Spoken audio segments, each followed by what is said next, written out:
Arheološka senzacija u Slavoniji. Na obroncima Papuka otkriven grobnih huma kradničke aristokracije s oružjem, nakitom i brončanim posudama iz 8. stoljeća prije Krista. Zašto je ovo otkriće jedno od najvažnijih u posljednjih 20 godina i to ne samo u Hrvatskoj nego i u Europi? Bojan Urenjek.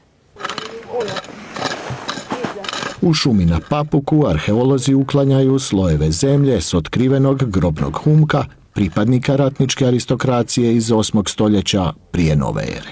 Da je riječ o ratniku svjedoči nam bogata ratnička oprema, imamo 3 željezna koplja, 2 željezne sjekire. Ono što je vrlo zanimljivo da imamo jedno brončano koplje koje bi zapravo trebalo pripadati razdoblju prije toga i imamo veliki gozbeni komplet. Količina vrijednih predmeta u monumentalnom grobu koji je bio opsidan kamenom i prekriven zemljom impresionira i najiskusnije istraživače. To je stvarno prava senzacija, to je nalaz, to je ta što ga vidimo tu, koji nije jedan od najbitnijih nalaza u zadnjih 10-20 godina u Hrvatskoj, nego možemo kada je u Europi.